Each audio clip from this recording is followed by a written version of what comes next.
ಯಾರಿಗಾದ್ರೂ ಸಿಕ್ಕರೆ ಓದ್ರಿ. ಆತನು ನಮ್ಮ ಮೇಲೆ ಅತಿಶಯವಾದ ಕೃಪೆಯನ್ನು ಇಡುತ್ತಾನೆ, ಆದುದರಿಂದ ದೇವರು ಅಹಂಕಾರಿಗಳನ್ನು ಎದುರಿಸುತ್ತಾನೆ, ದೀನರಿಗಾದರೂ ಕೃಪೆಯನ್ನು ಅನುಗ್ರಹಿಸುತ್ತಾನೆಂದು ಶಾಸ್ತ್ರವು ಹೇಳುತ್ತದೆ. Now, is it telling us what we should do?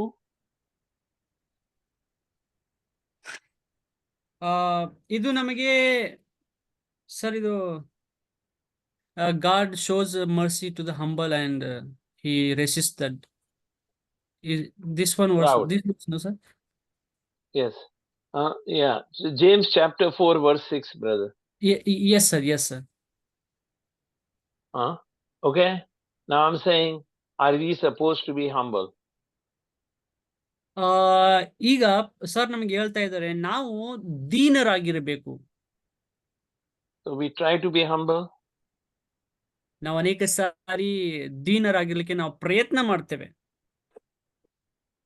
Tell me, I'm just my clarification. I'm sorry. I'm asking you, Pastor Suresh. Pastor Francis has a bad connection. Is it because it's raining in Goa? Actually, last moment I came to know, sir, that I have to Yes, sir. Okay, Yes, sir. Okay. Sir. So now it's it's raining in Goa and that part. No, here it's not. Okay, it's raining. Right? Yes. I have seen in that part, there are sometimes, rain is falling and there is a dog that is dead, is smelling, is dead on the road in Goa or maybe Belgaum, anywhere. You've seen dog who died hit by a car or something is dead, and it's raining on top, right? ಅನೇಕ ಸಾರಿ ನಾವು ಗೋವಾದಲ್ಲಿ ಮತ್ತೆ ಬೆಳಗಾವಲ್ಲಿ ಕೂಡ ಅನೇಕ ಸಾರಿ ನಾವು ನೋಡ್ತೇವೆ. ದಾರಿಯಲ್ಲಿ ನಾಯಿಗಳು ಬಂದು ಕಾರಿಗೆ ಡಿಕ್ಕಿ ಹಾಕಿ ಅವು ಅಲ್ಲೇ ಸತ್ತು ಬಿದ್ದಿರ್ತವೆ. ಆಮೇಲೆ ನಾತು ಕೂಡ ಬರ್ತಿರ್ತವೆ, ಅದರ ಮೇಲೆ ಮಳೆ ರಭಸವಾಗಿ ಬೀಳ್ತಾ ಇರ್ತದೆ. Is the dog bothered about the rain? Is he saying, give me a raincoat? ಆಗ ನಾಯಿ ಏನಾದ್ರೂ ಮಳೆಗೋಸ್ಕರ ಚಿಂತೆ ಮಾಡ್ತಾ, ಇಲ್ಲ ನಮ್ಗೆ ಆ ಮಳೆಯಿಂದ ತಪ್ಪಿಸ್ಕೊಳ್ಳಿಕ್ಕೆ ರೇನ್ ಕೋಟ್ ಬೇಕು ಅಂತ ಏನಾದ್ರೂ ಚಿಂತೆ ಮಾಡ್ತಾ? If you kick the dog, will he come and bite you? ಆ ಒಂದು ನಾಯಿಗೆ ನೀವು ಕಿಕ್ ಮಾಡಿದ್ರೆ ಅದು ಬಂದು ನಿಮಗೆ ಕಚ್ಚುತ್ತಾ?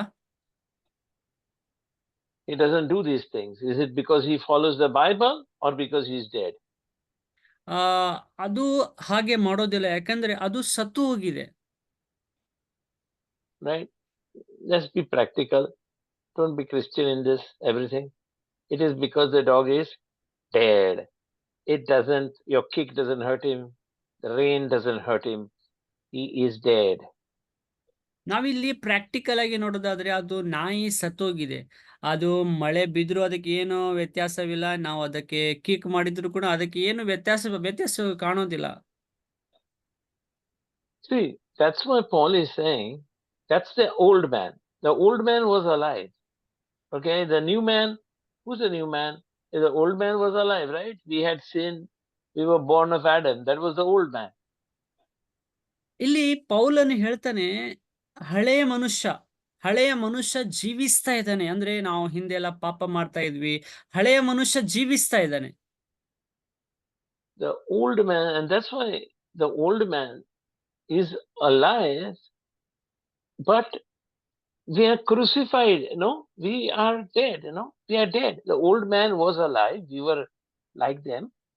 I mean, whatever the old man from Adam, but we died, This is important to understand, that we died. ಇಲ್ಲಿ ಗಮನಿಸಬೇಕಾದಂತ ವಿಷಯ ಏನಂದ್ರೆ, ಹಳೆಯ ಮನುಷ್ಯ ಜೀವಿಸ್ತಾ ಇದ್ದಾನಂತ ನಾವು ನೋಡ್ತಾ ಇದ್ದೇವೆ.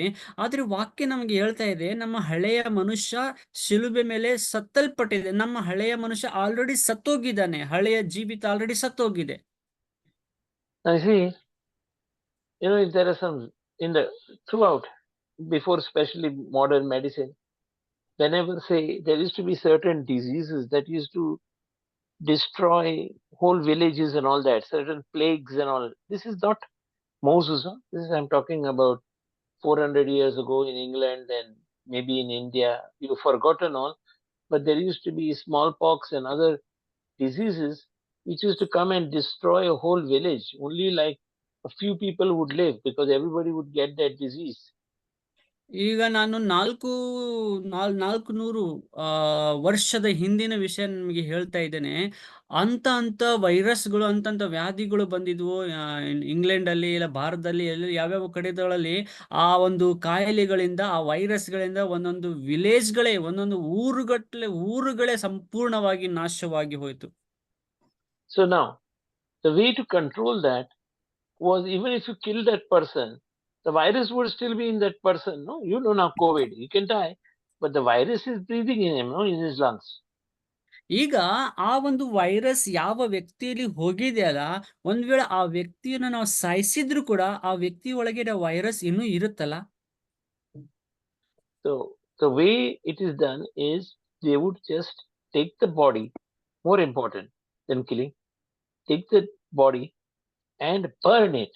So it becomes ash. Then the virus also disappears. The virus and everything that disappears. They burn it into ash, into ground. ಆ ವ್ಯಕ್ತಿಯನ್ನ ಅಲ್ಲಿ ಸಾಯಿಸಿ ಅಲ್ಲೇ ಬಿಡೋದಕ್ಕಿಂತ ಸತ್ತಂತ ವ್ಯಕ್ತಿಯನ್ನ ತಗೊಂಡು ಸುಟ್ಟು ಬಿಡ್ಬೇಕು. ಯಾಕಂದ್ರೆ ಸುಟ್ಟು ಬಿಟ್ರೆ ಆ ವ್ಯಕ್ತಿ ಸುಟ್ಟು ಬಿಡ್ತಾನೆ, ಆತನಲ್ಲಿರುವಂತ ವೈರಸ್ ಕೂಡ ಸುಟ್ಟೋಗ್ಬಿಡ್ತದೆ. Now that's what happened. But that's what happened to me and to you. Is that ಅದೇ we were crucified. That virus, that gene of sin was crucified.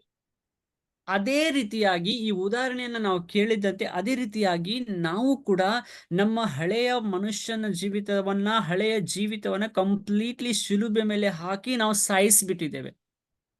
Now with that, no, everything changed also. The sin nature went, but you are an absolutely new creation. That new creation is, there is no more of you left. Because imagine you are burned, just like that bodies used to burn for viruses. You're burned. It's over. ಈಗ ಆ ವ್ಯಕ್ತಿಯನ್ನ, virus ತುಂಬಿದಂತ ವ್ಯಕ್ತಿಯನ್ನ ಯಾವ ರೀತಿ ಸುಟ್ಟಿ ಬೂದಿ ಮಾಡಿದ ಮೇಲೆ ವೈರಸ್ ಕೂಡ ಕಂಪ್ಲೀಟ್ಲಿ ಹೋಗ್ಬಿಡುತ್ತೋ, ಅದೇ ರೀತಿ ನಮ್ಮ ಹಳೆಯ ಜೀವಿತವನ್ನ ನಾವು ಕಲ್ವಾರಿ ಶಿಲುಬೆ ಮೇಲೆ ನಾವು ಸಾಯಿಸಿ ಬಿಟ್ಟಾಗ ನಮ್ಮ ಹಳೆಯ ಜೀವಿತ ಕಂಪ್ಲೀಟ್ಲಿ ಸತ್ತು ಹೋಗಿ ನಾವು ಹೊಸ ಸೃಷ್ಟಿ ಆಗ್ಬಿಡ್ತೇವೆ.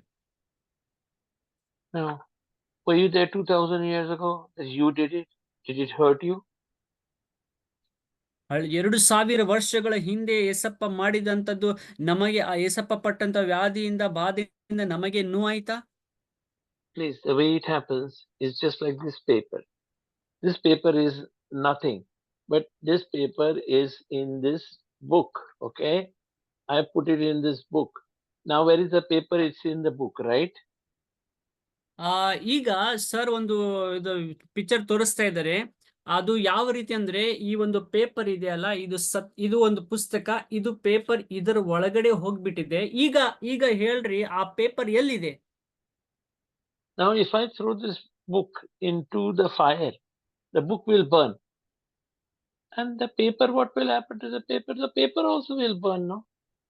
ಈಗ ಆ ಒಂದು ಪೇಪರ್ ಹಾಕಿದಂತ ಈ ಪುಸ್ತಕವನ್ನ ನಾವು ಒಂದ್ ವೇಳೆ ಸುಟ್ಟಾಕ್ಬಿಟ್ರೆ, ಆ ಒಳಗಡೆ ಇರುವಂತ ಪುಸ್ತಕ ಕೂಡ ಒಳಗಡೆ ಇರುವಂತ ಆ ಪೇಪರ್ ಕೂಡ ಸುಟ್ಟೋಗ್ಬಿಡ್ತದೆ. Now remember, this paper has become part of this book, so the book burns, the paper burns. ಒಂದು ವಿಷಯ ನಾವು ತಿಳ್ಕೊಳ್ಬೇಕು ಏನಂದ್ರೆ, ಈ ಒಂದು ಪೇಪರ್ ಏನಿದೆಯಲ್ಲ, ಈ ಒಂದು ಪುಸ್ತಕದ ಒಂದು ಭಾಗವಾಗಿದೆ. ಈ ಪುಸ್ತಕಕ್ಕೆ ಕನೆಕ್ಷನ್ ಆಗಿದೆ. ಒಂದ್ ವೇಳೆ ಈ ಪುಸ್ತಕ ಸುಟ್ಟೋದ್ರೆ ಅದರ ಜೊತೆ ಈ ಪೇಪರ್ ಕೂಡ ಸುಟ್ಟೋಗ್ತದೆ. So on Easter, Jesus is born resurrected. Resurrected means brought back to life. Because why? Why is he brought back to life? Because he had no sin. So he is not eligible to die on the cross. So God, nothing can hold. God is a righteous God. So he has to be brought to life. Yesappa ಯಾಕೆ ಪುನರುತ್ಥಾನ ಹೊಂದಿದ? ಯಾಕಂದ್ರೆ ಆತನು ಪರಿಶುದ್ಧ ದೇವರು. ಪಾಪವು ಅನ್ನೋದು ಆತನಲ್ಲಿ ಇಲ್ಲವೇ ಇಲ್ಲ. ಆತನು ದೇವರಾಗಿರೋದ್ರಿಂದ ಮರಣ ಆತನಿಗೆ ಹಿಡ್ಕೊಳ್ಳಿಕ್ಕೆ ಸಾಧ್ಯವೇ ಇಲ್ಲ. ಆತನು ತಿರುಗಿ ಎದ್ದು ಬರಲೇಬೇಕಾಯ್ತು. Please remember, it's not that God said, I'll favor Jesus, he's my son, so it's like giving him extra marks to pass an exam. No, God is a just God. He has to do justice. And if there was no sin, he cannot be put to death. ಇಲ್ಲಿ ಯೇಸು ಸ್ವಾಮಿಗೆ ದೇವರು ಏನೋ ನಾನು ಯೇಸು ಸ್ವಾಮಿಗೆ extra marks ಕೊಟ್ಬಿಡ್ತೇನೆ ಆ ತರ ಏನ್ ಮಾಡಿಲ್ಲ. ಯೇಸು ಸ್ವಾಮಿ ಆತನಲ್ಲಿ ಪಾಪವು ಇಲ್ಲದೆ ಇರುವುದರಿಂದ, ಯಾಕೆಂದ್ರೆ ದೇವರು ನೀತಿ ಸ್ವರೂಪಿಯಾಗಿರೋದರಿಂದ, ದೇವರು ನೀತಿವಂತನಾಗಿರೋದರಿಂದ ಯೇಸು ಸ್ವಾಮಿಯಲ್ಲಿ ಪಾಪ ಇಲ್ಲ ಅಂತಂದ್ರೆ ಆತನಿಗೆ ಸಾಯಿಸ್ಲಿಕ್ಕೆ ಸಾಧ್ಯವಿಲ್ಲ. ಅದಕ್ಕೆ ಯೇಸು ಸ್ವಾಮಿ ತಿರುಗಿ ಅದು ಬಂದ. Now, when it's resurrected, remember, this paper has become, born in Christ means dead. It has become, this agreement, it has become part of Jesus. It's gone inside. Just imagine, gone inside could be, I don't know, into his, a part in his stomach. Okay, so you are just, for imagine, this paper has gone part of his stomach, but Jesus was crucified, so burnt. This paper also died because it's part of the book now. ಈಗ ನೋಡ್ರಿ, ಈ ಒಂದು ಸತ್ಯವೇದದಲ್ಲಿ ಈ ಒಂದು ಪುಸ್ತಕ ಇದೆ, ಈ ಒಂದು ಹೊಟ್ಟೆ ಅಂತ ತಿಳ್ಕೊಳ್ಳಿ. ಈ ಹೊಟ್ಟೆಯಲ್ಲಿ ಈ ಪೇಪರ್ ಹೋಗಿದೆ ಅಂದ್ರೆ ಈಗ ಈ ಯೇಸು ಸ್ವಾಮಿಯಲ್ಲಿ ನಾವು ಹೋಗ್ಬಿಟ್ಟಿದ್ದೇವೆ. ಅದಕ್ಕೆ ಯೇಸು ಸ್ವಾಮಿಯಲ್ಲಿ ನಾವು ಬಂದಿರುವುದರಿಂದ, ಯೇಸು ಸ್ವಾಮಿಯಲ್ಲಿ ನಾವು ಹೋಗಿರುವುದರಿಂದ, ಯೇಸು ಸ್ವಾಮಿ ನಮಗೋಸ್ಕರ ಸತ್ತದ್ರಿಂದ ನಾವು ಕೂಡ ಯೇಸು ಸ್ವಾಮಿ ಜೊತೆಗೆ ಸತ್ತು ಬಿಟ್ವಿ. So now this Jesus cannot be held back. Remember, again, I'm making a point. God did not make favor, and said, "He's my son. I will give him some benefit." No, because there was no sin, and yet he was crucified and died. He cannot be held back by death. ಆ ಈಗ ದೇವರು ಪಕ್ಷಪಾತ ಮಾಡುವಂತವನಲ್ಲ. ಯೇಸು ಸ್ವಾಮಿಗೆ ಏನೋ ನಾನು ಸ್ವಲ್ಪ ಹೆಚ್ಚು marks ಕೊಟ್ಟು ಬಿಡ್ತೇನೆ ಅಂತೇನ್ ಮಾಡಿಲ್ಲ. ಆ ದೇವರು ಯೇಸು ಸ್ವಾಮಿ ಏನು ಪಾಪ ಮಾಡದೆ ಇರುವ ಕಾರಣ ಆತನಿಗೆ ಮರಣ ಹಿಡ್ಕೊಳ್ಳಿಕ್ಕೆ ಸಾಧ್ಯವಾಗ್ಲಿಲ್ಲ. Okay, just go to Acts chapter 2 verse 24. ಅಪೊಸ್ತಲ ಕೃತ್ಯಗಳು 2ನೇ ಅಧ್ಯಾಯ ವರ್ಸ್ 2 chapter 2 verse 24. ಅಪೊಸ್ತಲ ಕೃತ್ಯಗಳು 2:21ನೇ ವಚನ. ಯಾರಿಗಾದ್ರೂ ಸಿಕ್ಕರೆ ಓದ್ರಿ. ಆತನನ್ನು ದೇವರು ಮರಣ ವೇದನೆಗಳಿಂದ ಬಿಡಿಸಿ ಎಬ್ಬಿಸಿದನು, ಯಾಕಂದರೆ ಮರಣವು ಆತನನ್ನು ಹಿಡಿದುಕೊಂಡಿರುವುದು ಅಸಾಧ್ಯವಾಗಿತ್ತು. All right, please understand it. I don't know what it read, but it says in my translations here, I'm looking at several, it was not possible to keep him dead. It's not Yes. that God said, I will raise him up. Please. It's the system. Please understand. Don't say, we always want God interfering. God, it's the system. He did not have sin. It was impossible for death to keep him back. So, God is the righteous God. Jesus had to be resurrected. Not saying, it's some action by God saying, my son, I'll help him. No. It is by his own, what he did on the cross, and he had no sin. ಈ ವಾಕ್ಯದ ಪ್ರಕಾರ ಯೇಸು ಸ್ವಾಮಿ ಬಗ್ಗೆ ಹೇಳ್ತಾ ಇದೆ, ಯೇಸು ಸ್ವಾಮಿ ಪಾಪ ಮಾಡದೇ ಇರುವ ಕಾರಣ ಮರಣ ಆತನನ್ನ ಹಿಡ್ಕೊಳ್ಳಿಕ್ಕೆ ಸಾಧ್ಯವಿಲ್ಲ. ಇದು ಈ ರೀತಿ ಅಲ್ಲ, ದೇವರು ದಯೆ ತೋರಿಸಿ ದೇವರೇ ಯೇಸು ಸ್ವಾಮಿನ ಎಬ್ಬಿಸಿದರೆ ಅಂತೇನಲ್ಲ. ಆತನು ಪಾಪ ಮಾಡದೇ ಇರುವ ಕಾರಣ ದೇವರು ಆತನಿಗೆ ಎಬ್ಬಿಸಲೇಬೇಕಾಯಿತು. So the paper is not a paper, it's part of Jesus. Therefore, it's not anymore the old paper, the old man. It is a new creation, okay? Because it's already gone into Jesus. It's not paper, okay? It's a new creation. Therefore, you have been resurrected with Jesus as a new creation, okay? You're not an old person who's been reborn. ಈಗ ಆ ಒಂದು paper ಮೂಲಕ sir ಏನ್ ತೋರಿಸಿದ್ರಲ್ಲ, ನಾವು ಯೇಸು ಸ್ವಾಮಿಯಲ್ಲಿ ಇರುವುದರಿಂದ ನಮ್ಮ ಹಳೆ ಜೀವಿತ ಎಲ್ಲ ಹೋಗಿ ನಾವು ಹಳೆ ಜೀವಿತಕ್ಕೋಸ್ಕರ ಸತ್ತು ಈಗ ಯೇಸು ಸ್ವಾಮಿಯಲ್ಲಿ ಹೊಸ ಸೃಷ್ಟಿಯಾಗಿದ್ದೇವೆ. ಅದು ನಾವು ಯೇಸು ಸ್ವಾಮಿಯಲ್ಲಿ ಇರುವುದರಿಂದ ಹೊಸ ಸೃಷ್ಟಿಯಾಗಿದ್ದೇವೆ. Therefore, when you are born again, now you have no sin in you. God doesn't deal with you anymore in sin because there is no sin. He looks at this book because please understand, you are not, you have to dwell in this book. ನಾವು ಹೊಸ ಸೃಷ್ಟಿ ಆಗಿರುವುದರಿಂದ ದೇವರು directly ನಮ್ಮನ್ನು ನೋಡೋದಿಲ್ಲ. ದೇವರು ನೋಡೋದಾದ್ರೆ ಈ ಪುಸ್ತಕವನ್ನ ನೋಡ್ತಾನೆ. ಅಂದ್ರೆ ಯೇಸು ಸ್ವಾಮಿಯಲ್ಲಿ ನಾವಿದೇವಲ್ಲ, ದೇವರು ನೋಡುವಾಗ ಯೇಸು ಸ್ವಾಮಿ ಮೂಲಕ ನಮ್ಮನ್ನ ನೋಡ್ತಾರೆ. ಯಾಕಂದ್ರೆ ನಾವು ಯೇಸು ಸ್ವಾಮಿಯಲ್ಲಿ ಹೊಸ ಸೃಷ್ಟಿಯಾಗಿದ್ದೇವೆ. Right? I said, no, you have to dwell. You know what dwell means? To live. To live, okay? It doesn't mean like, I don't know, Pastor Suresh, if he says goes to Goa, he doesn't dwell there. Maybe he stays a night in a hotel, comes back, or comes every day. He does not dwell there. You have to live there forever, like that. ಆ ಆತನಲ್ಲಿ ಇರುವುದು ಇದರ ಅರ್ಥ ಏನಂತಂದ್ರೆ, ಈಗ example ನಾನು ಗೋವಾಕ್ಕೆ ಹೋಗ್ತೇನೆ. ನಾನು ಗೋವಾಕ್ಕೆ ಹೋಗಿ ಅಲ್ಲಿ ನಾವು ವಾಸ ಮಾಡೋದಿಲ್ಲ, ಯಾಕಂದ್ರೆ ಅದು ನನ್ನ ಸ್ಥಳವಲ್ಲ. ಒಂದು ಇಲ್ಲ 2 ದಿನ ಪ್ರವಾಸ ತರ ನಾನು ಹೋಗಿ ಬಂದ್ಬಿಡ್ತೇನೆ. ಅದರ ಅರ್ಥ ವಾಸ ಮಾಡುವಂತದ್ದಲ್ಲ. ಇದು ವಾಕ್ಯದಲ್ಲಿ ನೆಲೆಗೊಳ್ಳುವುದೇನು ಅಂತಂದ್ರೆ, ಅದರಲ್ಲಿ ನಾವು ಇರಬೇಕು, ಅದರಲ್ಲೇ ನಾವು ನೆಲೆಗೊಳ್ಬೇಕು, ಅದರ ಬಗ್ಗೆ ಆಳವಾಗಿ ನಾವು ತಿಳ್ಕೋಬೇಕು. The point I'm making is to dwell is not to come and go, but to be in here. Like this book, this paper, you dwell in him.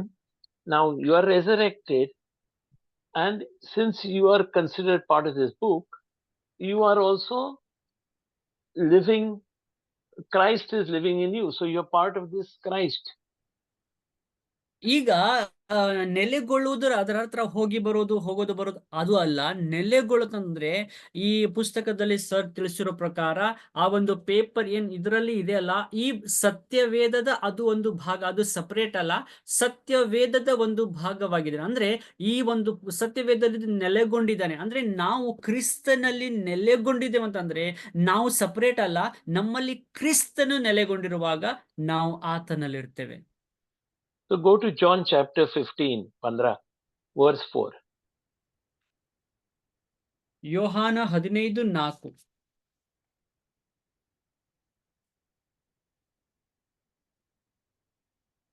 15:4. S. ನೀವು ನನ್ನಲ್ಲಿ ನೆಲೆಗೊಂಡಿರಿ, ನಾನು ನಿಮ್ಮಲ್ಲಿ ನೆಲೆಗೊಂಡಿರುವೆನು. ಕೊಂಬೆಯು ಬಳ್ಳಿಯಲ್ಲಿ ನೆಲೆಗೊಂಡಿರದಿದ್ದರೆ ಹೇಗೆ ತನ್ನಷ್ಟಕ್ಕೆ ತಾನೇ ಫಲ ಕೊಡಲಾರದೋ, ಹಾಗೆ ನೀವು ನನ್ನಲ್ಲಿ ನೆಲೆಗೊಂಡಿರದಿದ್ದರೆ ಫಲ ಕೊಡಲಾರಿರಿ. Do you understand? You have to dwell in it. That's when you were crucified. You were resurrected. But now the paper says, I don't have anything to do with this book. I am on my own. All right? I am on my own. Now, then it says that you're thrown off like a branch and burnt. ಈಗ ಆ ಒಂದು ಸತ್ಯವೇದದಲ್ಲಿರುವಂತ ಆ ಒಂದು paper ಅಂದ್ರೆ ನಾವು ಕ್ರಿಸ್ತನಲ್ಲಿದ್ದೇವೆ.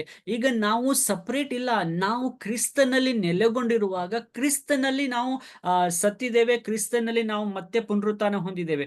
ಒಂದು ವೇಳೆ ನಾವು ಕ್ರಿಸ್ತನಿಂದ ಹೊರಗೆ ಬಂದ್ಬಿಟ್ಟು ನಾನು ನನ್ನ ಸ್ವಂತದಿಂದ ಜೀವಿಸ್ತಾ ಇದ್ದೀನಿ, ನನ್ನ ಸ್ವಂತದಿಂದ ನಾನು ಮಾಡ್ತಾ ಇದ್ದೇನೆ ಅದರ ಅಂತ ನಾವು ತಿಳ್ಕೊಂಡ್ರೆ ನಾವು ಕ್ರಿಸ್ತನಿಂದ ಬೇರ್ಪಟ್ಟಂತ ಕೊಂಬೆ ಆಗಿದ್ದೇವೆ.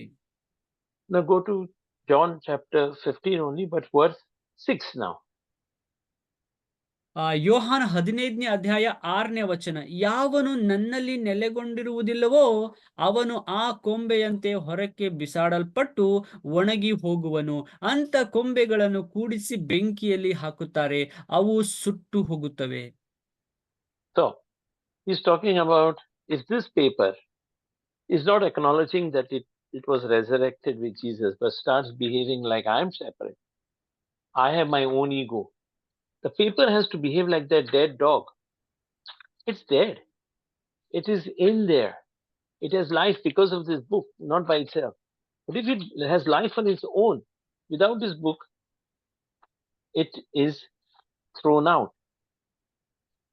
ಈಗ ಆ ಒಂದು ಪೇಪರ್, ಈಗ ನಾವು ಕ್ರಿಸ್ತನಲ್ಲಿ ಇದೇವಂತ ನಾವು ತಿಳ್ಕೊಳ್ಳದೆ, ನಾವು ನಮ್ಮ ಇಚ್ಛೆಯಂತೆ ನನ್ನ ಸ್ವಂತದಿಂದ ನಾನು ಮಾಡ್ತೇನೆ ಆ ತರ ನಾವು ತಿಳ್ಕೊಳ್ಳದೆ ನಾವು ಕ್ರಿಸ್ತನಲ್ಲಿ, ಈಗ ನನ್ನದೇನು ಅಲ್ಲ, ಎಲ್ಲ ಕ್ರಿಸ್ತನ ನನ್ನಲ್ಲಿದ್ದಾನೆ, ನಾನು ಏನ್ ಮಾಡಿದ್ರು ಕ್ರಿಸ್ತನ ಮೂಲಕ ನಾನು ಮಾಡ್ತೇನೆ ಅಂತ ಹೇಳಿ ನಾವು ತಿಳ್ಕೋಬೇಕು. ಒಂದು ವೇಳೆ ನಾವು ಕ್ರಿಸ್ತನಿಂದ ನಾವು ಹೊರಗೆ ಬಂದ್ಬಿಟ್ರೆ, ನಾವು ಕ್ರಿಸ್ತನನ್ನ ಬಿಟ್ಟು ನಾವು ಜೀವಿಸ್ಲಿಕ್ಕೆ ಪ್ರಾರಂಭ ಮಾಡಿದ್ರೆ ನಾವು ತಪ್ಪಾದ ದಾರಿಲಿ ಹೋಗ್ಲಿಕ್ಕೆ ಸಾಧ್ಯ ಆಗುತ್ತೆ.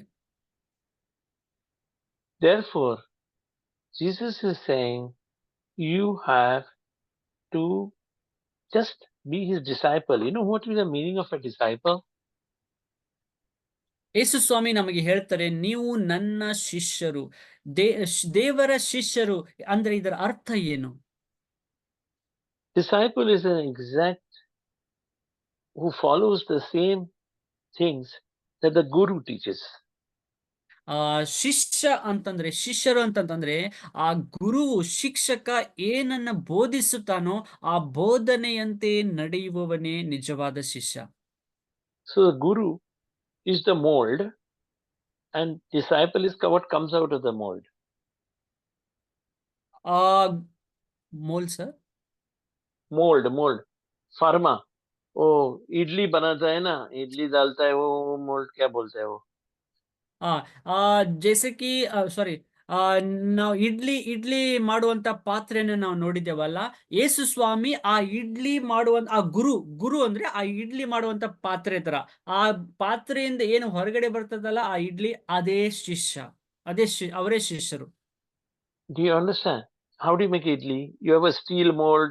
Previously, there used to be a mud mold. You put the atta, no? That is a mold. That is the form.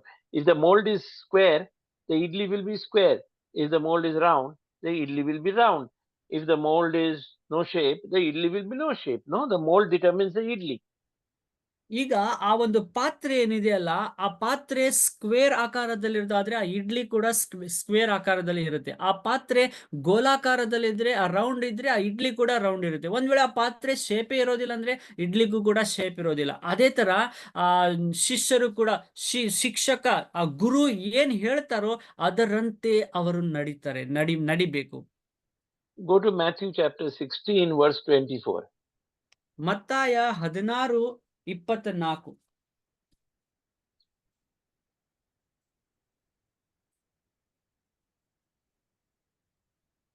ಮತ್ತು ಯೇಸು ತನ್ನ ಶಿಷ್ಯರಿಗೆ ಹೇಳಿದ್ದೇನೆಂದರೆ, ಯಾವನಿಗಾದರೂ ನನ್ನ ಹಿಂದೆ ಬರುವುದಕ್ಕೆ ಮನಸ್ಸಿದ್ರೆ ಅವನು ತನ್ನನ್ನು ನಿರಾಕರಿಸಿ ತನ್ನ ಶಿಲುಬೆಯನ್ನು ಹೊತ್ತುಕೊಂಡು ನನ್ನ ಹಿಂದೆ ಬರಲಿ.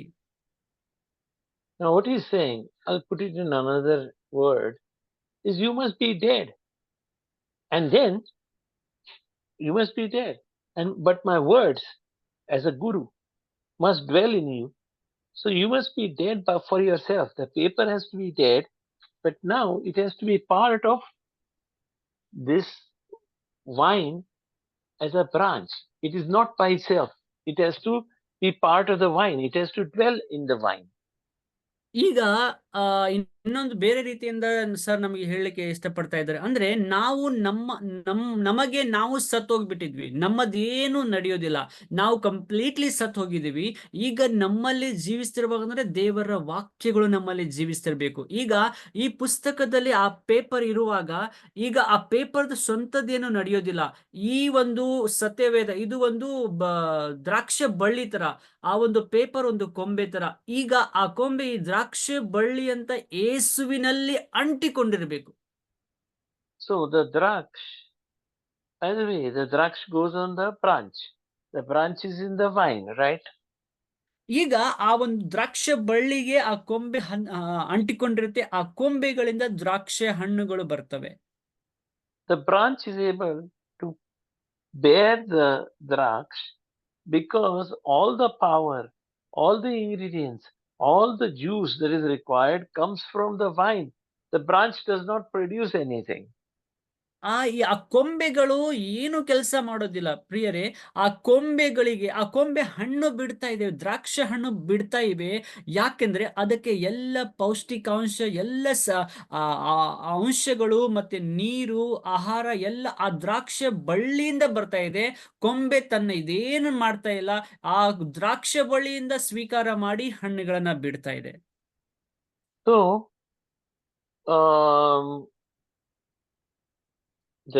but the minute the branch is, for example, you take the branch away, break it, it will not bear the fruit.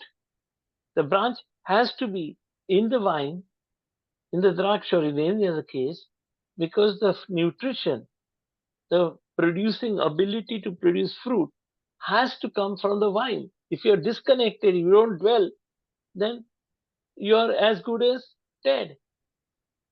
ಈಗ ಆ ಕೊಂಬೆ ಹಣ್ಣು ಬಿಡುವಂತ ಕೊಂಬೆ ಒಂದ್ ವೇಳೆ ಆ ದ್ರಾಕ್ಷೆ ಬಳ್ಳಿಯಿಂದ ಒಂದ್ ವೇಳೆ ಕಟ್ ಆಗ್ಬಿಟ್ರೆ ಅದಕ್ಕೆ ಸಿಗುವಂತ ಎಲ್ಲ ಪೌಷ್ಟಿಕಾಂಶ, ನೀರಿನ ಅಂಶ, ಆಹಾರದ ಎಲ್ಲ ಅಂಶಗಳು ಅಲ್ಲೇ ಕಟ್ ಆಗ್ಬಿಡೋ ಕಾರಣ ಆ ಕೊಂಬೆ ತನ್ನಷ್ಟಕ್ಕೆ ತಾನೇ ಆ ಫಲ ಕೊಡ್ಲಿಕ್ಕೆ ಆಗೋದಿಲ್ಲ. ಅದು ಕಟ್ ಆದ್ಮೇಲೆ ಅದರ ಅರ್ಥ ಅದು ಸತ್ತ ಹಾಗೆ. So see, two things happen in the branch. First, if the branch is, as this paper said, if the branch is, for some example, disconnected from the vine, then nothing will happen. The branch will die by itself. ಈಗ example ಈ ಒಂದು ಪುಸ್ತಕದಲ್ಲಿ ಈ ಒಂದು paper ಇದೆಯಲ್ಲ, ಇದು ಒಂದು ಕೊಂಬೆ ಇದ್ದ ಹಾಗೆ, ಈ ಒಂದು ದ್ರಾಕ್ಷ ಬಳ್ಳಿಯಲ್ಲಿ ಇದು ಕೊಂಬೆ ಇದ್ದ ಹಾಗೆ. ಒಂದ್ ವೇಳೆ ಇದರಿಂದ ಇದರ ಕನೆಕ್ಷನ್ ಒಂದ್ ವೇಳೆ ಕಟ್ ಆಗ್ಬಿಟ್ರೆ ಇದು ಸತ್ತಂತೆ, ಯಾಕೆಂದ್ರೆ ತನ್ನಷ್ಟಕ್ಕೆ ತಾನು ಇದು ಏನು ಫಲ ಕೊಡ್ಲಿಕ್ಕೆ ಆಗೋದಿಲ್ಲ. ಇದರ ಅರ್ಥ ಇದು ಸತ್ತ ಹಾಗೆ. So first point, the branch has to dwell, abide, be fixed to the vine. ಮುಖ್ಯವಾದ ಮತ್ತು ಮೊದಲನೆಯ ಪಾಯಿಂಟ್ ಏನಂತಂದ್ರೆ, ಆ ಒಂದು ಕೊಂಬೆ ಮುಖ್ಯವಾಗಿ ದ್ರಾಕ್ಷೆ ಬಳ್ಳಿಗೆ ಅಂಟಿಕೊಂಡಿರ್ಬೇಕು. ಅದರ ಸಂಬಂಧ ದ್ರಾಕ್ಷೆ ಬಳ್ಳಿಯೊಟ್ಟಿಗೆ ಸ್ಟ್ರಾಂಗ್ ಆಗಿರ್ಬೇಕು. Right? Second is, it must take that juice, the power from the vine, the juice, the sap from the vine, and accept that in its system, because that juice in the branch will produce the fruit. Second ಮತ್ತೆ ಎರಡನೇ ಮುಖ್ಯವಾದಂತ point ಏನಂತಂದ್ರೆ, ಒಂದೇದು ನಾವು ನೋಡಿದ್ವಿ, ಅದು ಕೊಂಬೆ ದ್ರಾಕ್ಷ ಬಳ್ಳಿಯೊಟ್ಟಿಗೆ joint ಆಗಿರಬೇಕು. Second ಏನಂದ್ರೆ, ಆ ಸೆಕೆಂಡ್ ಕೆಲಸ, ಆ ಒಂದು ಬಳ್ಳಿಯಿಂದ, ದ್ರಾಕ್ಷ ಬಳ್ಳಿಯಿಂದ ಎಲ್ಲ ರಸವನ್ನ ಮತ್ತೆ ಎಲ್ಲ ಆಹಾರದ ನೀರಿನ ಎಲ್ಲ ಅಂಶವನ್ನ ಪಡೆದುಕೊಂಡು ಅದು ಹಣ್ಣನ್ನ ಬಿಡಬೇಕು. Go to now John 15:7. ಯೋಹಾನು 15ನೇ ಅಧ್ಯಾಯ 7ನೇ ವಚನ.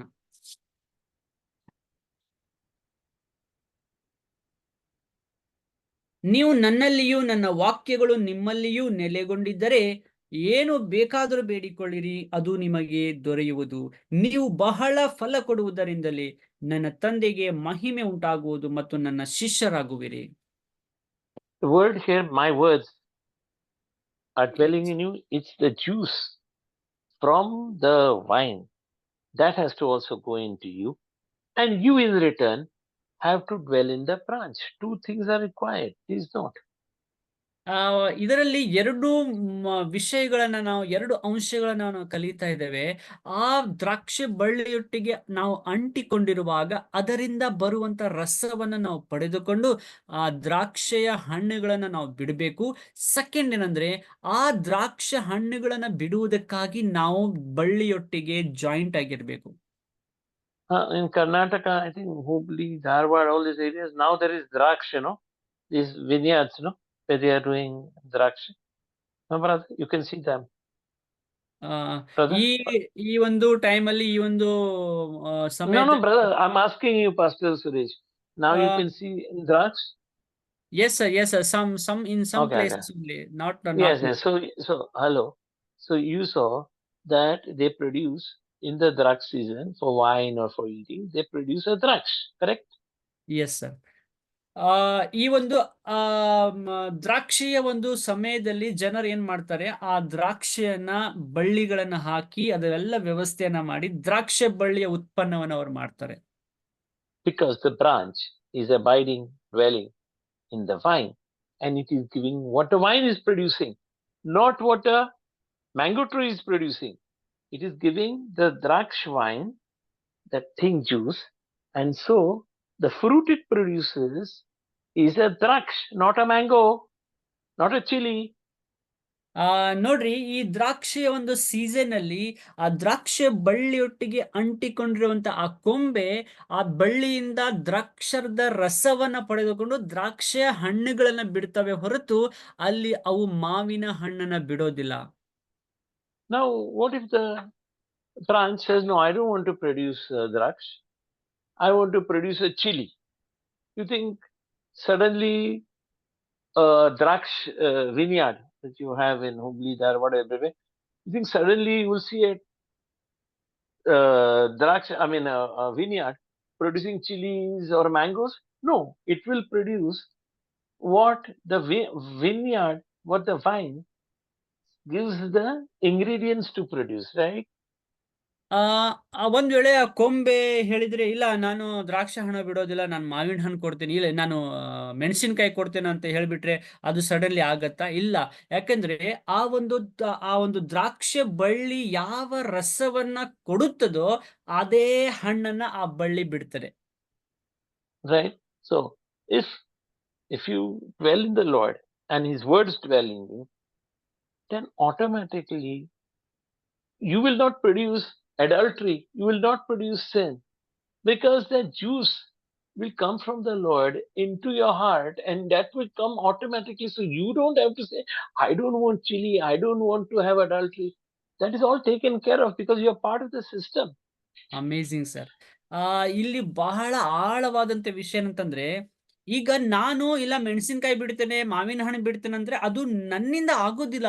ನಾನು ಈಗ ನೋಡ್ರಿ, ವಾಕ್ಯ ನಮ್ಮಲ್ಲಿ ಇದೆ, ನಾವು ವಾಕ್ಯದಲ್ಲಿದ್ದೇವೆ. ನಾವು ವಾಕ್ಯದಲ್ಲಿರೋದ ಕಾರಣ ಆ ವಾಕ್ಯದಿಂದ ಬರುವಂತದ್ದನ್ನೇ ನಾವು ಉತ್ಪನ್ನ ಮಾಡ್ತೇವೆ ವಿನಃ ಬೇರೆದನ್ನ ಮಾಡ್ಲಿಕ್ಕೆ ಆಗೋದಿಲ್ಲ. ಯಾಕಂದ್ರೆ ಆ ವಾಕ್ಯದಿಂದ ಬರುವಂತ, ಈಗ ನಮ್ಮಿಂದ ನಾವು ಆಟೋಮೆಟಿಕ್ಲಿ ಏನ್ ಮಾಡ್ಲಿಕ್ಕೆ ಆಗೋದಿಲ್ಲ. ನಾವು ವಾಕ್ಯದಲ್ಲಿ ನೆಲೆಗೊಂಡಿರುವುದರಿಂದ, ಯೇಸುವಿನಲ್ಲಿ ನೆಲೆಗೊಂಡಿರುವುದರಿಂದ, ಯೇಸು ಸ್ವಾಮಿ ಏನ್ ಮಾಡ್ತಾನೋ ಅದನ್ನೇ ನಾವು ಪ್ರೊಡ್ಯೂಸ್ ಮಾಡ್ತೀವಿ. ವಾಕ್ಯ ಏನ್ ಹೇಳ್ತಾ ಇದೆ ಅದನ್ನೇ ನಾವು ಆಟೋಮೆಟಿಕ್ಲಿ ಪ್ರೊಡ್ಯೂಸ್ ಮಾಡ್ತೀವಿ. ಯಾಕಂದ್ರೆ ನಾವು ವಾಕ್ಯದಲ್ಲಿ ನೆಲೆಗೊಂಡಿದ್ದೇವೆ.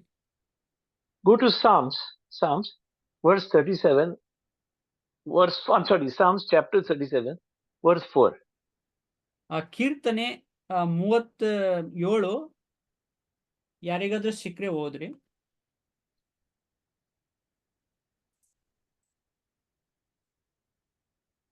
Verse 1 sir. No, Psalms 37 chapter verse 4. Yes sir.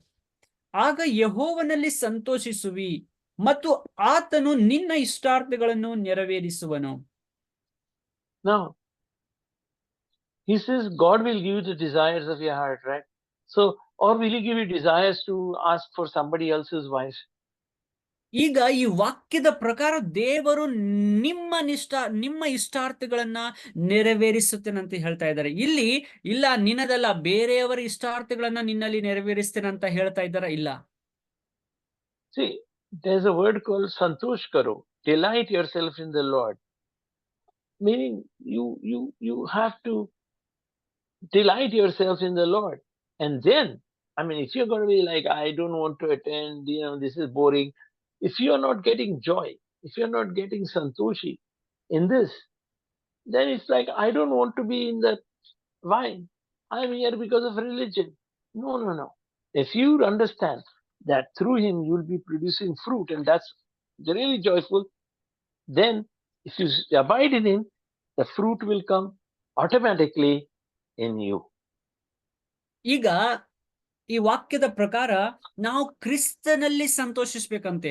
ಈಗ ನಮ್ಗೆ ಇಲ್ಲ, ನಾನು ಪ್ರೇಯರಿಗೆ ಹೋಗ್ಲಿಕ್ಕೆ ಇಷ್ಟ ಇಲ್ಲ, ವಾಕ್ಯ ಇದು ಬಹಳ ಬೇಜಾರಾಗ್ತಾ ಇದೆ, ಬಹಳ ಬೋರಿಂಗ್ ಆಗ್ತಾ ಇದೆ, ನಾನು ಚರ್ಚ್ ಅಟೆಂಡ್ ಮಾಡಲ್ಲ, ಪ್ರೇಯರ್ ಮಾಡಲ್ಲ. ಒಂದ್ ವೇಳೆ ನಾವು ಇದನ್ನ ಮಾಡದೆ ಹೋದ್ರೆ ದೇವರು ನಮ್ಮ ಇಷ್ಟಾರ್ಥಗಳನ್ನ ನೆರವೇರಿಸಲಿಕ್ಕೆ ಆಗೋದಿಲ್ಲ.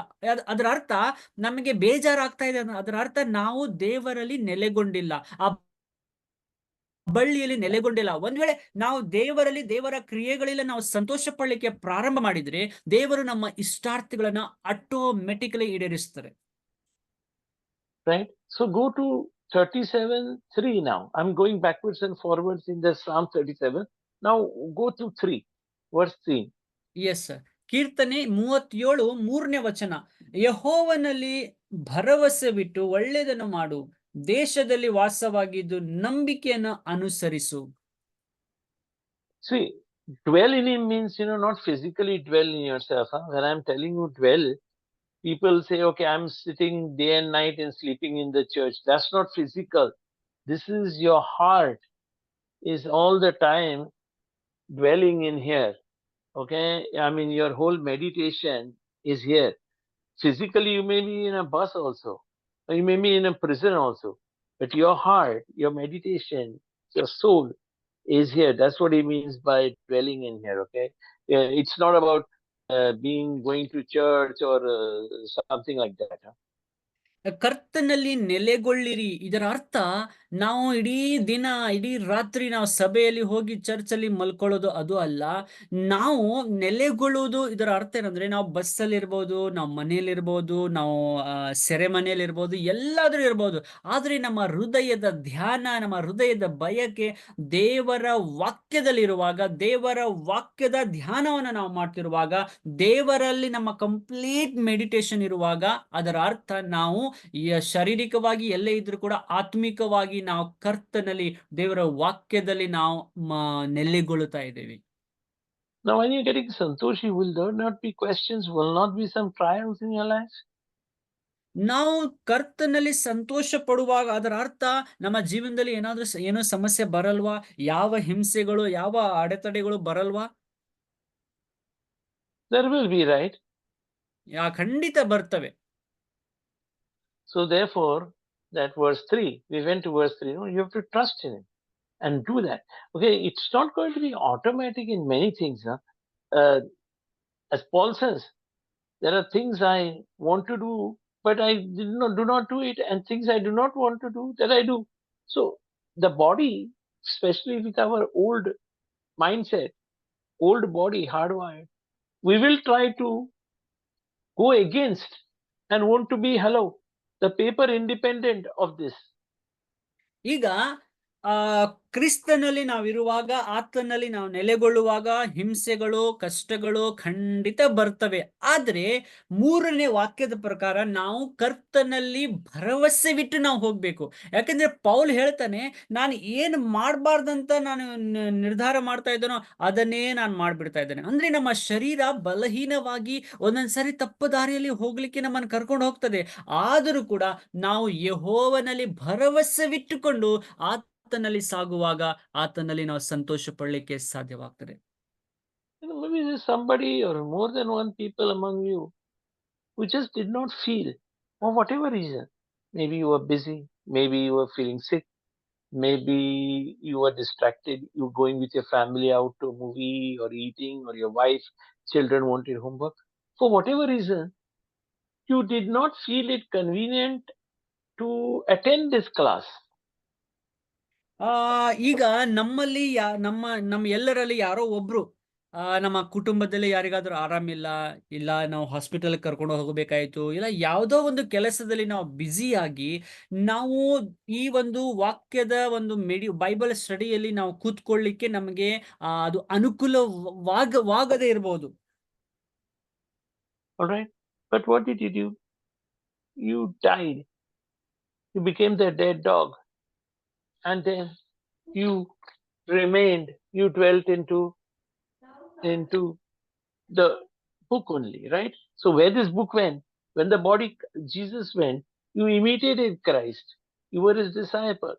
So though you didn't feel like it, you had to make a little choice that you will attend this class. ಈಗ ನಮ್ಗೆ ಯಾವುದೋ ಅನಾನುಕೂಲತೆಯ ಕಾರಣ ಅಟೆಂಡ್ ಆಗ್ಲಿಕ್ಕೆ ಆಗದೇ ಇದ್ದಿರ್ಬೋದು. ಆದ್ರೆ ಈಗ ನಾವು ಕ್ರಿಸ್ತನಲ್ಲಿದ್ದೇವೆ. ನಾವು ಕ್ರಿಸ್ತನಲ್ಲಿ ಇರುವುದರಿಂದ, ಕ್ರಿಸ್ತನ ವಾಕ್ಯದಲ್ಲಿ ನೆಲೆಗೊಂಡಿರುವುದರಿಂದ, ಯಾವುದೋ ಒಂದು ರೀತಿಯಲ್ಲಿ ಹೇಗಾದ್ರೂ ಮಾಡಿ ನಾವು ಟೈಮ್ ತಕೊಂಡು, ಹೇಗಾದ್ರೂ ಮಾಡಿ ನಾವು ಅನುಕೂಲತೆಯನ್ನ ತಕೊಂಡು ನಾವು ದೇವರ ಈ ಒಂದು ವಾಕ್ಯ ಧ್ಯಾನದಲ್ಲಿ ಪಾಲ್ಗೊಳ್ಳಿಕ್ಕೆ ನಾವು ಪ್ರಯತ್ನ ಮಾಡ್ಬೇಕು. Now, I'm not going to go through the whole thing, but chapter 37 of Psalms is all about that, about probably David's efforts to get himself dwelling in the vine, or dwelling in secret places, Psalms 91 says. ಈಗ ನಾನು ಆಳವಾಗಿ ಇದರ ಬಗ್ಗೆ ಹೇಳಲಿಕ್ಕೆ ನಾನು ಹೋಗುದಿಲ್ಲ. ಯಾಕಂದ್ರೆ ಕೀರ್ತನೆ 37 ಇದರಲ್ಲಿ ದೇವರ ಭಕ್ತನಾದಂತ ದಾವಿದ ಬಹಳ ಸ್ಪಷ್ಟವಾಗಿ ದೇವರಲ್ಲಿ, ದೇವರ ವಾಕ್ಯದಲ್ಲಿ, ದ್ರಾಕ್ಷೆ ಬಳ್ಳಿಯಲ್ಲಿ ಯಾವ ರೀತಿ ನೆಲೆಗೊಳ್ಳಬೇಕು, ನೆಲೆಗೊಂಡು ಯಾವ ರೀತಿ ನೆಲೆಗೊಳ್ಳಿಕ್ಕೆ ನಾವು ಯಾವ್ಯಾವುದನ್ನ ಮಾಡಬೇಕು, ಅದೆಲ್ಲವುಗಳನ್ನ ಈ ಕೀರ್ತನೆ 37ರಲ್ಲಿ ನಮಗೆ ತಿಳಿಯಪಡಿಸಿದ್ದಾನೆ.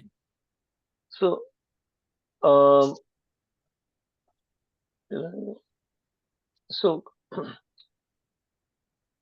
So it takes a time. You have to force yourself to commit that, okay, I've got this at 8 o'clock. I will go. I'm having a little bit of a challenge right now about coming here. For whatever my person, I'm in New York City. It's not that I'm obedient, but there are times you have to block yourself. The old man is going to try to tell me something else. So I have to delight myself in the Lord, and that's how I'm doing. Huh? This class is not just for you. This class is also me delighting in the Lord. ಈಗ sir ಅಲ್ಲಿ New York ಸಿಟಿಯಲ್ಲಿ ಇದ್ದಾರೆ, ಅವರಿಗೆ ಅನೇಕ ಕೆಲಸಗಳು ಇದಾವೆ. ಆದ್ರೂ ಕೂಡ ಅವರು ಹೇಗೋ ಮಾಡಿ ಅವರ ಸಮಯವನ್ನ ತಕೊಂಡು ನಮ್ಮೊಟ್ಟಿಗೆ ವಾಕ್ಯವನ್ನ ಹಂಚಿಕೊಳ್ತಾ ಇದ್ದಾರೆ, ಈ ವಾಕ್ಯದ ಧ್ಯಾನವನ್ನ ಮಾಡ್ತಾ ಇದ್ದಾರೆ. ಅದೇ ರೀತಿ ನಾವು ಕೂಡ ನಮಗೆ ಅನೇಕ ಕೆಲಸ, ಅನೇಕ ಒತ್ತಡಗಳು ಇದ್ರೂ ಕೂಡ ನಾವು ಕ್ರಿಸ್ತನಲ್ಲಿ ನೆಲೆಗೊಂಡಿರುವುದರಿಂದ, ನಾವು ಹೊಸ ಸೃಷ್ಟಿಯಾಗಿರುವುದರಿಂದ, ಆತನ ವಾಕ್ಯದಲ್ಲಿ ನೆಲೆಗೊಂಡಿರುವುದರಿಂದ ನಾವು ಎಲ್ಲ ಒತ್ತಡಗಳ ಮಧ್ಯದಲ್ಲೂ ಕೂಡ ವಾಕ್ಯ ಧ್ಯಾನಕ್ಕಾಗಿ ನಾವು ಸಮಯವನ್ನ ತಕ್ಕೊಳ್ಬೇಕು. This class, people say, okay, you didn't feel like it, brother, so nice of you. Remember, I'm also teaching this class for my benefit, okay? It's not like I'm suffering. Please, this is for me. When I'm teaching you, the word hits me first, okay? And it hits you, and it hits me also. Please, it's not like I'm also getting the word, and you are also getting the word. So please understand, he's not sitting there sacrificing to be a good teacher. No. The word is hitting me and hitting you both same time. ನಾನು ಈ ವಾಕ್ಯವನ್ನ ನಿಮಗೆ ಹೇಳ್ತಾ ಇದ್ದೇನೆಂದ್ರೆ ಇದು ಕೇವಲ ನಿಮಗೆ ಮಾತ್ರ ಅಲ್ಲ, ಇದು ನೇರವಾಗಿ ನನಗೂ ಕೂಡ ಇದು ಸ್ಪರ್ಶ ಮಾಡ್ತಾ ಇದೆ. ನನಗೂ ಕೂಡ ಈ ವಾಕ್ಯ ಏನೋ ಕಲಿಸ್ತಾ ಇದೆ. ನಾನು ಕೇವಲ ನಿಮಗೋಸ್ಕರ ಇದರಿಂದ ಕೇವಲ ನಿಮಗೆ ಅಷ್ಟೇ ಶಿಕ್ಷೆ ಅಂತೇನಲ್ಲ, ಸೇಮ್ ಟೈಮ್ ನನಗೂ ಕೂಡ ದೇವರು ಏನೋ ವಾಕ್ಯದಿಂದ ಕಲಿಸ್ತಾ ಇದ್ದಾರೆ. So the point is, we have to force ourselves to commit our way into the Lord and trust Him, as we said, and then He will bring it to pass, like the vine bringing the fruit, draksha, into the branch. He will bring, but there is an effort of picking up the cross and following Him. There is an effort. It doesn't happen magically that I'm born again, I go to sleep. You will have a challenge, I'll have a challenge. You'll have persecution, I may have persecution.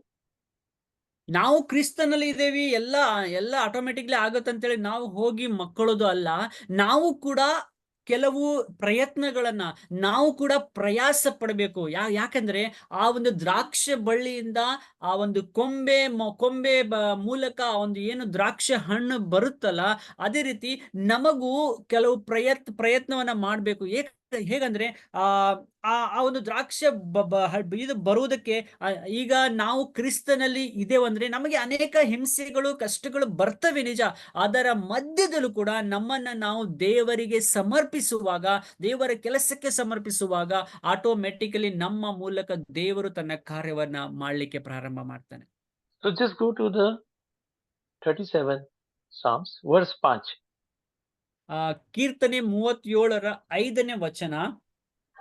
ನಿನ್ನ ಭೂಯಾತ್ರೆಯ ಚಿಂತೆಯನ್ನು ಯೆಹೋವನಿಗೆ ವಹಿಸಿಬಿಟ್ಟು ಭರವಸದಿಂದಿರು, ಆತನೇ ಅದನ್ನು ಸಾಗಿಸುವನು.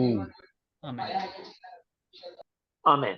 So you have to realize, otherwise, see, the old man, he's dead, he's over, he's burnt, but that body is still remembering some old things. The body, not the spirit. You're a brand new spirit, but the body, if you were feeling like smoking cigarette, or maybe you were on some drugs, don't think that you get born again and the drug habit goes away. In few cases it does, and I'll tell you when. But normally, if somebody has a habit of pornography, after being born again also he will look at girls and want to look at nude pictures. ಈಗ ನಾವು ಕ್ರಿಸ್ತನಲ್ಲಿ ಸಂಪೂರ್ಣವಾದಂತ ಹೊಸ ಸೃಷ್ಟಿ ಆಗಿದ್ದೇವೆ ನಿಜ. ಅದು ನಮ್ಮ ಹಳೆಯ ಜೀವಿತ ಆಲ್ರೆಡಿ ಸತ್ತೋಗಿದೆ. ಆದ್ರೆ ನಮ್ಮ ಆ ಒಂದು ಹಳೆಯ ಜೀವಿತವನ್ನ ನೆನಪು ಮಾಡ್ಲಿಕ್ಕೆ ಪ್ರಾರಂಭ ಮಾಡ್ತಾರೆ. ಈಗ ಯಾರಾದ್ರೂ ಒಂದು ಸಿಗರೇಟ್ ಸೇರುವಂತ ಇಲ್ಲ ಪೋರ್ನೋಗ್ರಫಿ ನೋಡುವಂತ ಏನಾದ್ರೂ ಅವರಿಗೆ ಅಭ್ಯಾಸವಿದ್ರೆ ಅವರು ಆ ಒಂದು ಆತ್ಮಿಕವಾಗಿ ಹೊಸ ಆತ್ಮವನ್ನ ಹೊಸ ಸೃಷ್ಟಿ ಆಗಿದ್ದಾರೆ ನಿಜ. ಆದ್ರೆ ಬೇರೆಯವರು ಮಾಡ್ತಿರುವಂತದ್ದನ್ನು ನೋಡಿ ಒಂದೊಂದ್ಸಾರಿ ಇವರು ಕೂಡ ಮಾಡ್ಲಿಕ್ಕೆ ಅದು ಪ್ರಯತ್ನ ಮಾಡ್ತಾರೆ. ಆ ಶರೀರ ಅದನ್ನ ಮಾಡ್ಲಿಕ್ಕೆ ಪ್ರಯತ್ನ ಮಾಡ್ತದೆ. ಆದ್ರೆ ನಾವು ಆತ್ಮಿಕವಾಗಿ ಕಂಪ್ಲೀಟ್ಲಿ ಹೊಸ ಸೃಷ್ಟಿಯಾಗಿದ್ದೇವೆ. So you're fighting against your old sharir habits, trying to change your sharir habits, because the mind has to renew and the sharir has to obey the mind. That's why you're doing this, okay? So that the power of the vine can produce fruit in you. Otherwise, it will not. If you don't take up the cross and walk, it will not produce fruit. ಈಗ ನಮ್ಮ ಹಳೆಯ ಜೀವಿತ ವಾಕ್ಯದ ಪ್ರಕಾರ ಸತ್ತೋಗಿದೆ. ಹಳೆಯ ಜೀವಿತದಗೋಸ್ಕರ ನಾವು already ಸತ್ತೋಗ್ಬಿಟ್ಟಿದ್ದೇವೆ. ಈಗ ನಾವು ಶರೀರದಲ್ಲಿ ಇರುವಂತ ಕಾರಣ ಶರೀರ ಒಂದೊಂದ್ಸಾರಿ ತಪ್ಪು ಮಾರ್ಗದಲ್ಲಿ ನಮ್ಮನ್ನ ಕರ್ಕೊಂಡು ಹೋಗ್ಲಿಕ್ಕೆ ಪ್ರಯತ್ನ ಮಾಡ್ತದೆ. ಆ ಶರೀರ ಆ ಒಂದು ತಪ್ಪಾದ ಮಾರ್ಗವನ್ನ, ಶಾರೀರಿಕ ಕೆಲಸವನ್ನ ಮಾಡ್ಲಿಕ್ಕೆ ಪ್ರಯತ್ನ ಮಾಡ್ತದೆ. ಆ ಒಂದು ಸಮಯದಲ್ಲಿ ನಮ್ಮ ಮನಸ್ಸನ್ನ, ನೂತನ ಮನಸ್ಸನ್ನ ನಾವು ಪಡ್ಕೋಬೇಕು. ಯಾಕಂದ್ರೆ ನಮ್ಮ ಮನಸ್ಸು ದೇವರು ಕೊಟ್ಟಂತ ಒಂದು ಹೊಸ ಸೃಷ್ಟಿಯ ಮನಸ್ಸು. ಅದನ್ನ ನಾವು ನೂತನ ಪಡಿಸಿಕೊಳ್ಳುವಾಗ ಮತ್ತೆ ನಮ್ಮ ಬಾಡಿ, ನಮ್ಮ ಆ ಮನಸ್ಸಿಗೆ ನಮ್ಮ ಮನಸ್ಸಿನ ಕಂಟ್ರೋಲ್ ಅಲ್ಲಿ ಇರುವಾಗ ನಾವು ಶಾರೀರಿಕ ಇಚ್ಛೆಗಳನ್ನ ಜಯಿಸಲಿಕ್ಕೆ, ನೂತನ ಮನಸ್ಸುಳ್ಳವರಾಗಿ ಶಾರೀರಿಕ ಇಚ್ಛೆಗಳನ್ನ ಜಯಿಸಲಿಕ್ಕೆ ಸಾಧ್ಯ. So it is like that dead dog. He has to understand. All right, just because you got now ability to do, because you have a new spirit, don't drive the car in a wrong direction. Don't drive the car. Hear the Holy Spirit. That life is now given. You have been bought with a price. It's not your life. You have been bought with a price. ಈಗ ನಾವು car ಓಡಿಸ್ತಾ ಇದ್ದೇವೆ ಅಂತ ತಿಳ್ಕೊಳ್ರಿ. ಈಗ ನಾವು ನಮ್ಮ ಇಷ್ಟದಂತೆ ನಮಗೆ ಮನಸ್ಸು ಬಂದಂತೆ ಓಡಿಸುವುದಿಲ್ಲ. ಯಾಕೆಂದ್ರೆ ನಾವು ನಮಗಾಗಿ ಸತ್ಬಿಟ್ಟಿದೆ. ನಾವು ಅನ್ನೋದು ಸತ್ಬಿಟ್ಟೇವಿ. ಈಗ ನಮ್ಮ ಸ್ವಂತ ಇದಕ್ಕಾಗಿ ಮಾಡೋದೆಲ್ಲ ಹೋಯ್ತು, ನಾವು ಅದಕ್ಕೆ ಸತ್ತು ಬಿಟ್ಟೇವಿ. ಈಗ ನಾವು ಕ್ರಯಕ್ಕೆ ಕೊಳ್ಳಲ್ಪಟ್ಟು, ಅಂದ್ರೆ ಪವಿತ್ರಾತ್ಮನು ನಮಗೆ ಕ್ರಯಕ್ಕೆ ಕೊಂಡ್ಕೊಂಡಿದ್ದಾನೆ. ಈಗ ನಾವು ಕಾರನ್ನ ಓಡಿಸ್ಬೇಕಾದ್ರೆ ನಾವು ಮೊದಲು ಪವಿತ್ರಾತ್ಮನಿಗೆ ಕೇಳಬೇಕು, ಎಲ್ಲಿ ಓಡಿಸ್ಲಪ್ಪ, ಯಾವ ಕಡೆಗೆ ಹೋಗ್ಲಿ. ಪವಿತ್ರಾತ್ಮನ ಮಾರ್ಗದರ್ಶನ ಪಡೆದುಕೊಂಡು ನಾವು ಪವಿತ್ರಾತ್ಮನು ಹೇಳಿದಂತೆ ನಡೆಸಬೇಕು, ವಿನಃ ನಮ್ಮ ಸ್ವಂತ ಇಚ್ಛೆಯಿಂದ ನಡೆಸುವಂತದಲ್ಲ. See, you're born again in the spirit, but that body does not automatically glorify God. ನಾವು ಆತ್ಮದಲ್ಲಿ ಹೊಸ ಸೃಷ್ಟಿ ಆಗಿದ್ದೇವೆ ನಿಜ. ಆದ್ರೆ ಈ ಶರೀರ ಏನಿದಲ್ಲ, ಈ ಶರೀರ ತನ್ನಷ್ಟಕ್ಕೆ ತಾನೇ ದೇವರಿಗೆ ಮಹಿಮೆ ಪಡಿಸ್ಲಿಕ್ಕೆ ಆಗೋದಿಲ್ಲ. So it takes an effort to glorify. If you let the old man, just your instinct, the old body habits, say smoking, drugs, or doing pornography, if you just release and say, I'm born again, it doesn't matter, I can't sin. No, God doesn't have a problem, but the body will tend towards the old vices. ಈಗ ನಾವು ಆತ್ಮದಲ್ಲಿ ಹೊಸ ಸೃಷ್ಟಿ ಆಗ್ಬಿಟ್ಟಿದ್ದೇವೆ ನಿಜ. ಆದ್ರೆ ನಮ್ಮ ಶರೀರ ಅದು ಕೆಲಸ ಮಾಡ್ಬೇಕು. ಆ ನೂತನ ಸೃಷ್ಟಿ ಏನಿದಾವಲ್ಲ, ಇದೆಯಲ್ಲ, ಅದಕ್ಕೆ ವಿಧೇಯವಾಗ್ಬೇಕು ಈ ಶರೀರ. ಇದು ಶರೀರ ನಾನು ದೇವರಲ್ಲಿ ಹೊಸದಾಗಿ ಹುಟ್ಟಿ ಬಿಟ್ಟಿದ್ದೇನೆ, ಈಗ ನಾನು ಏನ್ ಮಾಡಿದ್ರು ಏನ್ ಪ್ರಾಬ್ಲಮ್ ಇಲ್ಲ, ನಾನು ಹೊಸದಾಗಿ ಹುಟ್ಟಿದ್ದೇನೆ ಅಂತಲ್ಲ. ಈ ಶರೀರ ಆ ನೂತನ ಮನಸ್ಸಿಗೆ ಅಧೀನವಾಗ್ಬೇಕು. ಹಳೆದನ್ನ ಬಿಟ್ಟು ನೂತನ ಮನಸ್ಸಿಗೆ ಅಧೀನವಾಗುವಾಗ ನಾವು ಆ ಒಂದು ಪಾಪದ ಕೆಲಸ ಮಾಡ್ಲಿಕ್ಕೆ ಸಾಧ್ಯವೇ ಇರುವುದಿಲ್ಲ. See, the first thing to realize is you are not your own owner to do as you please. You have been bought with a price. ಮುಖ್ಯವಾಗಿ ನಾವು ತಿಳ್ಕೊಳ್ಬೇಕಾದಂತ ವಿಷಯ ಏನಂದ್ರೆ, ಇನ್ಮೇಲೆ ನಾವು ನಮ್ಮ ಸ್ವಂತ ಇಚ್ಛೆಯಂತೆ ಮಾಡಲೇಬಾರದು. ನಮ್ಮ ಸ್ವಂತ ಮನಸ್ಸಿನಂತೆ ನಾವು ನಡಿಲೇಬಾರದು. ಯಾಕಂದ್ರೆ ನಾವು ಕ್ರಯಕ್ಕೆ ಕೊಳ್ಳಲ್ಪಟ್ಟವರಾಗಿದ್ದೇವೆ. ದೇವರು ನಮಗೆ ಕ್ರಯ ಕೊಟ್ಟು ಕೊಂಡುಕೊಂಡಿದ್ದಾರೆ. That is the new man. The old man is dead. It's like the dead dog. The old man shouldn't be made to think because of that old body to be alive and do its sin. The old man is dead. There's no sin. However, the new man, you have to know, is bought. The body has been bought with a price now. It is not your own. You have to glorify God with it. ಈಗ ನಾವು ಕ್ರಯಕ್ಕೆ ಕೊಳ್ಳಲ್ಪಟ್ಟಿದ್ದೇವೆ. ಇದರ ಅರ್ಥ ಹೊಸ ಸೃಷ್ಟಿಯಾಗಿ ದೇವರು ನಮ್ಮನ್ನ ಕೊಂಡುಕೊಂಡಿದ್ದಾನೆ, ಹೊಸ ಸೃಷ್ಟಿಯಾಗಿ ಮಾಡ್ಬಿಟ್ಟಿದ್ದಾನೆ. ಈಗ ಆ ಸತ್ತಂತ ನಾಯಿ ಅದಕ್ಕೆ ಒಡೆದ್ರು ಬಡದ್ರು ಕಿಕ್ ಮಾಡಿದ್ರು ಅದಕ್ಕೆ ಏನು ವ್ಯತ್ಯಾಸ ಬೀಳೋದು. ಅದೇ ತರ ಈಗ ನಾವು ನಮ್ಮಷ್ಟಕ್ಕೆ ಏನೋ ಮಾಡದೆ ನಾವು ಕ್ರಯಕ್ಕೆ ಕೊಳ್ಳಲ್ಪಟ್ಟವರಾಗಿದ್ದೇವೆ. ನಮಗೆ ನೂತನ ಮನಸ್ಸು ದೇವರು ಕೊಟ್ಟಿದ್ದಾನೆ. ಈಗ ಈ ಶರೀರ ನಮ್ಮದಲ್ಲ, ಈ ಶರೀರ ಕ್ರಯಕ್ಕೆ ಕೊಳ್ಳಲ್ಪಟ್ಟಿದೆ. ದೇವರು ಇದನ್ನ ಕೊಂಡುಕೊಂಡಿದ್ದಾನೆ. ಅದಕ್ಕೆ ನಮ್ಮ ಇಚ್ಛೆಯಂತೆ ನಾವು ನಡೆಸದೆ ದೇವರನ್ನ ಮಹಿಮೆ ಪಡಿಸುವುದಕ್ಕಾಗಿ ಈ ಶರೀರವನ್ನ ನಾವು ಪವಿತ್ರತೆಯಲ್ಲಿ ಉಪಯೋಗಿಸಬೇಕು. Now, that is the purpose of fasting. Fasting is God doesn't matter. It doesn't cut God. It's for you to control your body. Okay? That's the only thing. It's for your benefit, not for God's benefit. He doesn't care. So you can do it without fasting. Very good. But our body is remembering the old man body. And therefore you fast to stop that body, to kill that body, to keep it down. That is the purpose. And it's not that I'm against fasting and all that. There are the things that you do, but the reason for that you have to know. That is why you fast and pray. That's when your unbelief and all this, the body, old man, can be kept down. ಈಗ ನಾವು ಹೊಸ ನೂತನ ಸೃಷ್ಟಿಯಾಗಿದ್ದೇವೆ. ಈ ಶರೀರ ದೇವರು ಕೊಂಡುಕೊಂಡು ಇದನ್ನ ಪವಿತ್ರವಾಗಿ ಮಾಡಿದ್ದಾನೆ. ಈ ಶರೀರ ಕೊಂಡುಕೊಳ್ಳಲ್ಪಟ್ಟಿದೆ. ಅದಕ್ಕೆ ನಾವು ಈ ಶರೀರ ಒಂದೊಂದ್ಸಾರಿ ಏನ್ ಮಾಡುತ್ತೆ, ನಮಗೆ ಹಳೆಯ ಜೀವಿತವನ್ನ ನೆನಪಿಸುತ್ತೆ. ಪ್ರೇಯರ್ ಮಾಡೋದು ಬೇಡ, ಆಯಾಸ ಆಗಿದೆ, ಮಲ್ಕೊಳ್ಳೋದು, ಈ ತರ ನಮಗೆ ದೇವರಿಂದ ದೂರ ಮಾಡ್ಲಿಕ್ಕೆ ಶಾರೀರಿಕವಾಗಿ ವಿಚಾರ ಮಾಡುತ್ತೆ. ಅದಕ್ಕೆ ನಾವೇನ್ ಮಾಡ್ಬೇಕು, ಅದಕ್ಕೇನೆ ನಾವು ಉಪವಾಸ ಮಾಡ್ಬೇಕು. ಉಪವಾಸ ದೇವರಿಗೆ ಬೇಕಾಗಿಲ್ಲ. ಉಪವಾಸದಿಂದ ನಮಗೆ ಲಾಭ ಏನಂದ್ರೆ, ನಮ್ಮ ಶರೀರ ಏನ್ ಹಳೇದನ್ನ ನೆನಪು ಮಾಡ್ತಾ ಇದೆಯಲ್ಲ, ಅದನ್ನ ಜಜ್ಜಿ ಅದನ್ನ ಕಂಟ್ರೋಲ್ ಮಾಡಿ ಒಂದು ಹಿಡಿತದಲ್ಲಿ ಇಟ್ಕೊಂಡು ದೇವರಿಗೆ ವಿಧೇಯರಾಗುವಂತೆ, ಆ ಶರೀರ ದೇವರಿಗೆ ವಿಧೇಯರಾಗುವಂತೆ ಮಾಡೋದಕ್ಕೆ ಈ ಒಂದು ಉಪವಾಸ ನಮಗೆ ಕೆಲಸ ಮಾಡ್ತದೆ. You read it, brother? 1 Corinthians chapter 6 verse 20. Did we read it? No. 1 Corinthians 6 chapter 6 verse 20. Bis.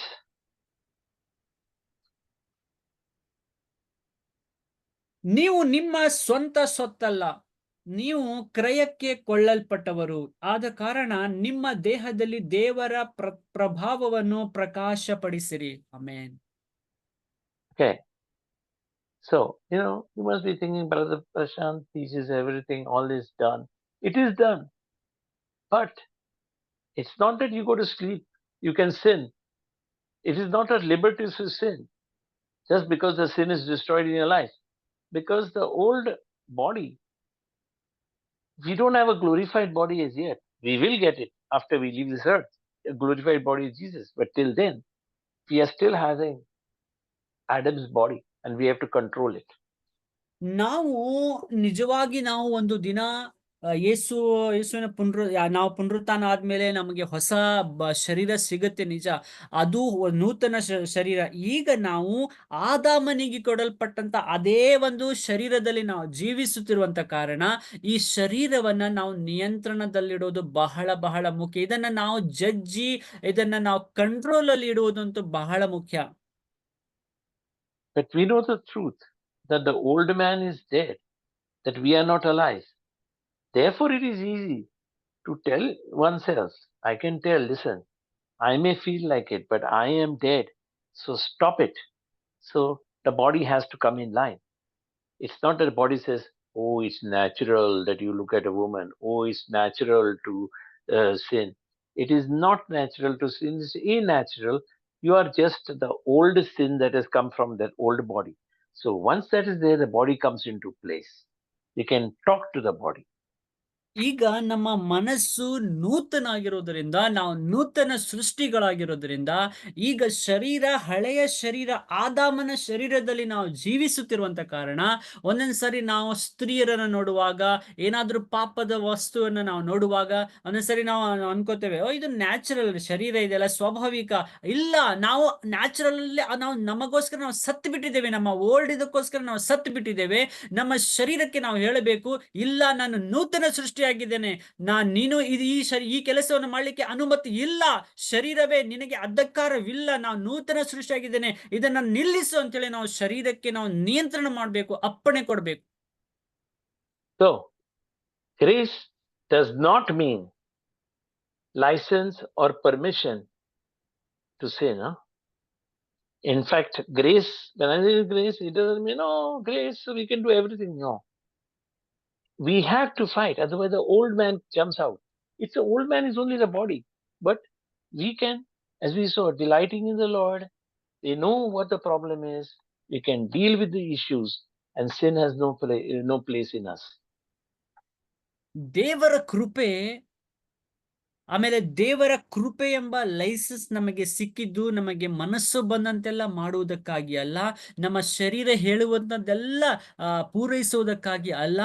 ನಾವು ಆ ಒಂದು ಗ್ರೇಸ್, ಆ ದೇವರ ಕೃಪೆಯನ್ನ ದೇವರ ಮಹಿಮೆಗಾಗಿ, ಈ ಶರೀರವನ್ನ ಜಜ್ಜಿ ದೇವರನ್ನ ಮಹಿಮೆ ಪಡಿಸುವುದಕ್ಕಾಗಿ ಉಪಯೋಗ ಮಾಡುವುದಕ್ಕಾಗಿ ಹೊರತು ಅದು ನಮ್ಮ ಲಾಭಕ್ಕಾಗಿ ಅಲ್ಲ. ನಾವು ಶರೀರ ಜೊತೆ ನಾವು ಹೋರಾಡಬೇಕು, ಪ್ರಯತ್ನ ಮಾಡಬೇಕು, ಆ ಒಂದು ಕೃಪೆಯನ್ನ ದೇವರ ಮಹಿಮೆಗಾಗಿ ಉಪಯೋಗಿಸಲಿ. So, sin is not our nature. So don't say, oh, watching pornography. We can tell ourselves that is not you. You're doing sad things. So we are in a better area to control this. And therefore, sometimes you have to physically force ourselves through prayer and fasting, unbelief and all that. So that is the point. That you know the truth and the truth will set you free. ಈಗ ನಾವು ನೂತನವಾಗಿರೋದ್ರಿಂದ ಶರೀರಕ್ಕೆ ನಾವು ಹೇಳಬೇಕು, ಅದನ್ನು ನೀನು ಮಾಡಬೇಡ, ಅದನ್ನು ಮಾಡ್ಲಿಕ್ಕೆ ನಿನಗೆ ಅಧಿಕಾರವಿಲ್ಲ, ನಾನು ನೂತನ ಸೃಷ್ಟಿಯಾಗಿದ್ದೇನೆ. ಈಗ ನಾವು ಆ ಒಂದು ಪವಿತ್ರತೆಯಲ್ಲಿ ನಾವು ಜೀವಿಸಬೇಕು ಹೊರತು ನಾವು ಶರೀರ ಹೇಳುವಂತದ್ದೆಲ್ಲ ಮಾಡ್ಲಿಕ್ಕೆ ಹೋಗ್ಬಾರ್ದು. So, by the way, just because you're born again, it doesn't mean that everything is easy, you can go to sleep. There are things that we must renew our mind to control our body. ಕೆಲವೊಂದು ವಿಷಯದಲ್ಲಿ ನಮ್ಮ ಮನಸ್ಸನ್ನ ನೂತನ ನಾವು ಪಡಿಸ್ಕೊಳ್ಬೇಕು. ಆ ಒಂದು ಕ್ರಿಯೆಗಳಿಂದ ನಾವು ಬದುಕಿಕೊಳ್ಳಿಕ್ಕೆ, ಆ ಕ್ರಿಯೆಗಳಿಂದ ತಪ್ಪಿಸ್ಕೊಳ್ಳಿಕ್ಕೆ, ಅದು ಶರೀರವಾದ ಕ್ರಿಯೆಗಳಿಂದ ತಪ್ಪಿಸ್ಕೊಳ್ಳಿಕ್ಕೆ ನಮ್ಮ ನೂತನವಾದಂತ ಮನಸ್ಸನ್ನ ನಾವು ಉಪಯೋಗ ಮಾಡಬೇಕು. Brother, sorry, I went a little over time because I had to point this point that we need to. It is not a liberty to sin. Anyway, can we please have communion, brother? Yes, sir. Okay. Prakash Pastor?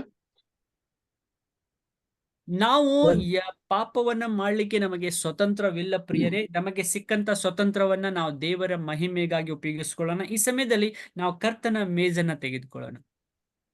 Prakash pass ready ಇದೀರಿ? Okay ಬರ್ಸರ್. ನಾವೆಲ್ಲರೂ ಘನ ಸೇವಕರು ಕರ್ತನ ಭೋಜನೆಯಲ್ಲಿ ಪಾಲುಗಾರರಾಗೋಣ. ಪೌಲನು ಮೊದಲನೇ ಕೋರಿಂಥದವರಿಗೆ ಬರೆದಂತ ಪತ್ರಿಕೆ 11ನೇ ಸಂಧಿ 23ನೇ ವಚನವನ್ನು ಓದಿಕೊಳ್ಳೋಣ. ನಾನು ನಿಮಗೆ ತಿಳಿಸಿಕೊಟ್ಟ ಉಪದೇಶವನ್ನು ಕರ್ತನಿಂದ ಹೊಂದಿದೆನು. ಅದೇನೆಂದರೆ, ಕರ್ತನಾದ ಯೇಸು ತಾನು ಕೊಡಲ್ಪಟ್ಟ ರಾತ್ರಿಯಲ್ಲಿ ರೊಟ್ಟಿಯನ್ನು ತೆಗೆದುಕೊಂಡು ದೇವರ ಸ್ತೋತ್ರವನ್ನು ಮಾಡಿದನು. ಮುರಿದು, ನಿಮಗೋಸ್ಕರವಾಗಿರುವ ನನ್ನ ದೇಹ, ನನ್ನನ್ನು ನೆನೆಸಿಗೋಸ್ಕರವಾಗಿ ಹೀಗೆ ಮಾಡಿರಿ ಅಂದನು. ಈಗ ನಾವು ರೊಟ್ಟಿಯನ್ನು ತೆಗೆದುಕೊಳ್ಳೋಣ, ಪ್ರಾರ್ಥನೆ ಮಾಡಿಕೊಳ್ಳೋಣ. ಪ್ರೀತಿ ಸ್ವರೂಪನಾದ ತಂದೆಯಾದ ದೇವರೇ, ನಿನ್ನ ನಾಮಕ್ಕೆ ಸ್ತೋತ್ರವಾಗಲಿ ಪ್ರಭು. ಅಪ್ಪ ತಂದೆ, ಈ ರೊಟ್ಟಿಯನ್ನು ತಂದೆ ನಿನ್ನ ದೇಹವಾಗಿ ಪರಿವರ್ತನೆಗೊಳಿಸು ಪ್ರಭು. ಅಪ್ಪ ಕರ್ತನೆ, ನಮ್ಮಿಂದ, ನಮ್ಮ ಅಂಗಾಂಗಗಳಿಂದ, ನಮ್ಮ ಶರೀರದಿಂದ ಏನಾದರೂ ತಪ್ಪುಗಳೆಲ್ಲ ಆಗಿದ್ದರೆ ತಂದೆ, ನಮ್ಮನ್ನು ಕ್ಷಮಿಸು ತಂದೆ. ಅಪ್ಪ ತಂದೆ, ನಿನ್ನ ದೇಹದಲ್ಲಿ ನಾವು ಪಾಲುಗಾರರಾಗುತ್ತಿದ್ದೇವೆ. ಅಪ್ಪ ಕರ್ತನೆ, ಇದನ್ನು ನೀನು ನಮ್ಮ ಶರೀರದಲ್ಲಿ ಹೋಗುವಾಗ ತಂದೆ, ನಮ್ಮನ್ನು ನಾವು ತಗ್ಗಿಸಿಕೊಳ್ಳುತ್ತೇವೆ ಕರ್ತನೆ. ವಿಶೇಷವಾಗಿ ನೀನು ಇದನ್ನು ಈ ರೊಟ್ಟಿಯನ್ನು ದೇಹವಾಗಿ ಪರಿವರ್ತನೆಗೊಳಿಸಿದ್ದಕ್ಕಾಗಿ ಸ್ತೋತ್ರ. ಈಗ ನಾವು ರೊಟ್ಟಿಯನ್ನು ಸ್ವೀಕಾರ ಮಾಡೋಣ, ದೇಹವನ್ನು ಸ್ವೀಕಾರ ಮಾಡೋಣ.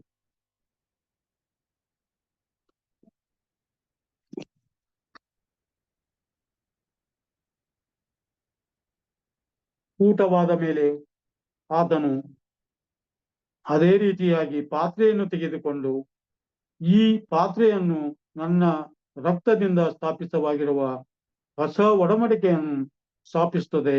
ನೀವು ಇದರಲ್ಲಿ ಪಾನ ಮಾಡುವಾಗೆಲ್ಲ ನನ್ನ ನೆನೆಸಿಕೊಳ್ಳುವುದಕ್ಕೋಸ್ಕರ ಪಾಪ ಮಾಡಬೇಡ್ರಿ ಅಂದನು.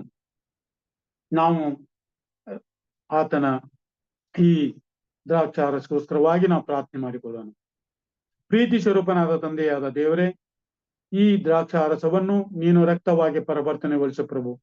ಅಪ್ಪ ತಂದೆ, ನಮಗೋಸ್ಕರವಾಗಿ ನೀನು ಶಿಲುಬೆ ಮೇಲೆ ಪ್ರಾಣ ಕೊಟ್ಟಂತ ತಂದೆಯಾದ ದೇವರೇ, ವಿಶೇಷವಾಗಿ ನಿನ್ನ ರಕ್ತದಿಂದ ನಮ್ಮ ಪಾಪವನ್ನು ಪರಿಹಾರ ಮಾಡು. ಅಪ್ಪ ತಂದೆ, ಇದನ್ನು ದ್ರಾಕ್ಷಾರಸವನ್ನು ರಕ್ತವಾಗಿ ಪರಿವರ್ತನೆಗೊಳಿಸಿದ್ದಿ, ನಿನಗೆ ಕೋಟಿ ಕೋಟಿ ಸ್ತೋತ್ರ ಕರ್ತನೆ. ಈ ರಕ್ತದಿಂದ ನಮ್ಮ ಶರೀರದಲ್ಲಿ ನಿನ್ನ ಪವಿತ್ರವಾದ ಆಶೀರ್ವಾದದಿಂದ ತಂದೆ, ಈ ರಕ್ತದಿಂದ ನಮ್ಮನ್ನು ತಂದೆ ನಮ್ಮ ಪಾಪವನ್ನು ತೊಳೆದು ನಮ್ಮನ್ನು ರಕ್ಷಣೆ ಮಾರ್ಗಕ್ಕೆ ನಡೆಸಿದ್ದಿ, ನಿನಗೆ ಕೋಟಿ ಕೋಟಿ ಸ್ತೋತ್ರ ಕರ್ತನೆ. ವಿಶೇಷವಾಗಿ ನಾವು ಈಗ ರಕ್ತವನ್ನು ಸ್ವೀಕಾರ ಮಾಡೋಣ.